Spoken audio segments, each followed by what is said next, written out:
കേരളത്തിൽ ഏറ്റവും വലിയ പോരാട്ടം നടക്കുന്ന ഒരു മണ്ഡലമാണ് അമ്പലപ്പുഴ എന്ന് പറയുന്നത്. ആ പോരാട്ടത്തിലേക്ക് എത്തിയതിൻ്റെ പ്രധാനപ്പെട്ട കാരണം എന്ന് പറയുന്നത് ജി സുധാകരൻ്റെ സ്ഥാനാർത്ഥിത്വമാണ്. കാരണം ആ ജി സുധാകരൻ്റെ സ്ഥാനാർത്ഥിത്വം ഇല്ലായിരുന്നുവെങ്കിൽ അവിടെ വളരെ എളുപ്പത്തിൽ എച്ച് സലാം ജയിച്ചു കയറുമായിരുന്നൊരു മണ്ഡലമാണത്.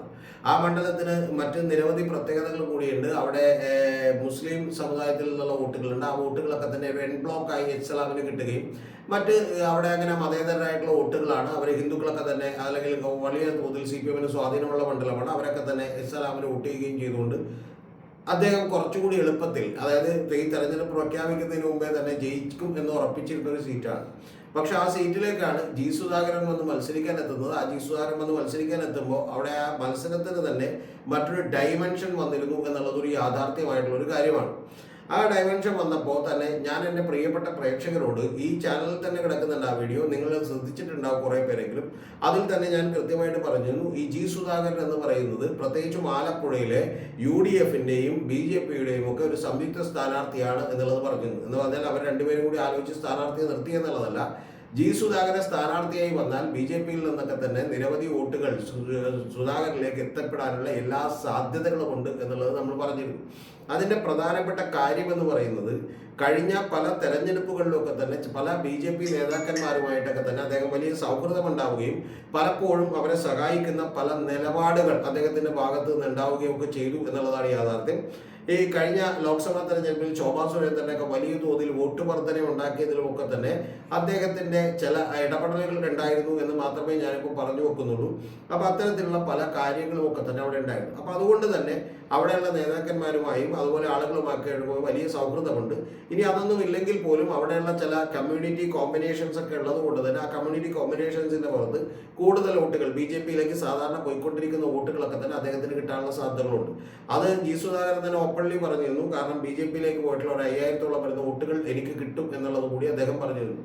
അപ്പോൾ അത് ഇന്നിപ്പോൾ ഞാൻ നിങ്ങളോട് വീണ്ടും പറയാനുള്ള കാര്യം എന്താണെന്ന് ചോദിച്ചിട്ടുണ്ടെങ്കിൽ, ഇന്ന് രാവിലെ CPMൻ്റെ പൊളിറ്റ് ബ്യൂറോ മെമ്പറും കേരളത്തിൻ്റെ മുഖ്യമന്ത്രിയുമായിട്ടുള്ള ശ്രീ പിണറായി വിജയൻ ഇന്ന് പത്രസമ്മേളനം നടത്തിയപ്പോൾ ഞാൻ ഏതാണ്ട് ആഴ്ചകൾക്ക് മുമ്പ് തന്നെ പറഞ്ഞ അഭിപ്രായം അദ്ദേഹം ഇന്ന് പറഞ്ഞിരിക്കുന്നു. കാരണം BJPയുടെയും ഏതാണ്ട് UDFൻ്റെയും ഒക്കെ ഒരു സംയുക്ത സ്ഥാനാർത്ഥിയാണ് എന്ന് അദ്ദേഹം വ്യക്തമായി പറഞ്ഞില്ലെങ്കിലും അത്തരത്തിൽ അവർ രണ്ടുപേരും സഹായിക്കാൻ പോകുന്ന ഒരു സ്ഥാനാർത്ഥിയായി ജി സുധാകരൻ മാറിക്കൊണ്ടിരിക്കുകയാണ് എന്നുള്ളത് പറഞ്ഞിരുന്നു. അപ്പം അങ്ങനെ വന്നാൽ ഉറപ്പായിട്ടും അവിടെ എച്ച് സലാമിന് പരാജയം സംഭവിക്കാനുള്ള സാധ്യതകളുണ്ട്. അതല്ല BJP കൃത്യമായി അവരുടെ വോട്ട് പിടിച്ചിട്ടുണ്ടെങ്കിൽ അങ്ങനെ പരാജയം സംഭവിക്കുമെന്ന് നമുക്ക് ഉറപ്പിച്ച് പറയാൻ കഴിയില്ല. വളരെ ടൈറ്റ് ആയിട്ടുള്ള ഒരു ഫൈറ്റിലേക്കായിരിക്കും അത് പോവുക എന്നുള്ളത് ഒരു യാഥാർത്ഥ്യമാണ്. പക്ഷേ മറ്റൊരു സംഭവം കൂടി അവിടെ അമ്പലപ്പുഴയിൽ ഉണ്ടായിട്ടുണ്ട് എന്നുള്ളതാണ് വാസ്തവം. കാരണം ജി സുധാകരനോട് തെറ്റിപ്പിരിഞ്ഞ് പാർട്ടിയിൽ നിന്ന് പുറത്തേക്ക് പോയിട്ടുള്ള നിരവധി വലിയ പാർട്ടി മെമ്പർമാർ, സഖാക്കൾ ഒക്കെ തന്നെ അവിടെ ഉണ്ട്. അത്തരത്തിലുള്ള നിരവധി കുടുംബങ്ങളൊക്കെ തന്നെ പാർട്ടിയോട് വിഘടിച്ചു നിന്നുള്ള കുടുംബങ്ങളൊക്കെ തന്നെ തിരിച്ചു വരികയും വളരെ ശക്തിയുക്തം അവിടെ പ്രചാരണം നടത്തിക്കൊണ്ടിരിക്കുകയുമാണ് പാർട്ടി. അതിൻ്റെ പ്രധാനപ്പെട്ട കാര്യം ഒന്ന്, ഇത്തരത്തിലുള്ള ഒരു ലോക്കലി ഉള്ളൊരു ചില പ്രധാനപ്പെട്ട കാര്യങ്ങളുണ്ട്. കാരണം ജി സുധാകരനോട് വഴക്കിട്ടും അതുപോലെ തന്നെ അദ്ദേഹത്തോട് എതിർ ഗ്രൂപ്പിൽപ്പെട്ടും ഒക്കെ തന്നെ പുറത്തു പോയിട്ടുള്ള നിരവധി ആളുകളുണ്ട്. അവരെയൊക്കെ തന്നെ അദ്ദേഹം പാർട്ടിയിൽ നിന്ന് ഇല്ലായ്മ ചെയ്തിട്ടുണ്ട് എന്നുള്ളതൊരു വാസ്തവമാണ്. അപ്പോൾ അത്തരത്തിലുള്ള ആളുകളൊക്കെ തന്നെ തിരിച്ചു കൊണ്ടുവരാൻ കഴിഞ്ഞിട്ടുണ്ട്. രണ്ടാമത്തെ ഏറ്റവും പ്രധാനപ്പെട്ട പ്രശ്നം എന്ന് പറയുന്നത്, ആലപ്പുഴ ജില്ലയിൽ നാസർ രാഘവൻ എന്ന് പറയുന്ന ജില്ലാ സെക്രട്ടറിക്കും അതുപോലെ തന്നെ അവിടെ ചാർജുള്ള സംസ്ഥാന സെക്രട്ടേറിയറ്റിലെ മെമ്പർമാർക്കും ഒക്കെ കൃത്യമായി പാർട്ടി കൊടുത്തിരിക്കുന്ന ഒരു നിർദ്ദേശം എന്ന് പറയുന്നത്, എന്ത് വില കൊടുത്തും അവിടെ ജി സുധാകരനെ തോൽപ്പിക്കണം എന്നുള്ളത് കൂടിയാണ്. അതല്ല ഉണ്ടായില്ലെങ്കിൽ വരാൻ പോകുന്ന ഏറ്റവും പ്രധാനപ്പെട്ട കാര്യം എന്ന് പറയുന്നത്, ജി സുധാകരൻ കേരളത്തിൻ്റെ നിയമസഭയിലേക്ക് എത്തിയാൽ ആ നിയമസഭയിൽ അദ്ദേഹം ഒരു വലിയ പ്രശ്നമായി തന്നെ ഇടതുപക്ഷത്തിനും LDFനും ഒക്കെ മാറുകയും യഥാർത്ഥത്തിൽ അദ്ദേഹത്തിനെ കൊണ്ട് ഉണ്ടാകാൻ പോകുന്ന പ്രശ്നം, ഇപ്പോൾ RMP എന്ന് പറയുന്ന ഒരു സംഘടനയുണ്ട്. അത് KK രമ അവിടെ ജയിച്ചിട്ട് KK രമ വടകരയിൽ മാത്രം നിൽക്കുകയാണ്.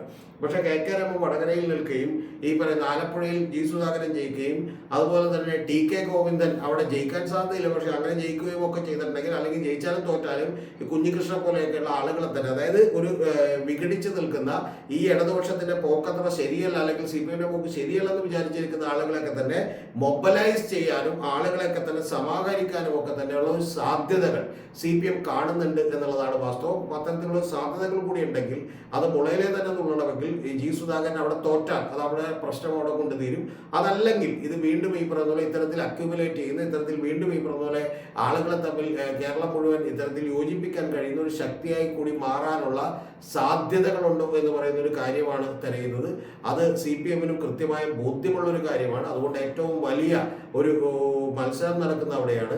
ഇന്ന് പിണറായി വിജയനും അതുപോലെ തന്നെ പാർട്ടിയുടെ നേതാക്കന്മാരും ഒക്കെ ഒരു കാര്യം തീരുമാനിച്ചു. രാഷ്ട്രീയമായി വളരെ കൃത്യമായി ഷാർപ്പായിട്ടുള്ള അറ്റാക്കുകൾ ജി സുധാകരൻ നടത്താൻ തീരുമാനിച്ചു. ആ നടത്താൻ തീരുമാനിച്ച കാര്യം എൻ്റെ പ്രേക്ഷകരോട് ഞാൻ 2 ആഴ്ച മുമ്പെങ്കിലും പറഞ്ഞതാണ്. ഞാൻ അതിൻ്റെ തംബ്നെയിലിൽ പോലും കൊടുത്തേക്കുന്നത് അതാണ്. ജി സുധാകരൻ BJP-യുടെയും അതുപോലെ UDF-ന്റെയും കോൺഗ്രസിന്റെയും ഒക്കെ സംയുക്ത സ്ഥാനാർത്ഥി എന്നുള്ളതൊക്കെ തന്നെയാണ്. അപ്പം അത്തരത്തിലുള്ള ഒരു കാര്യം ഇന്ന് പിണറായി വിജയൻ കൂടി പറഞ്ഞിരിക്കുന്നു. ബാക്കിയുള്ളതെല്ലാം നമുക്ക് കാത്തിരുന്ന് കാണാം.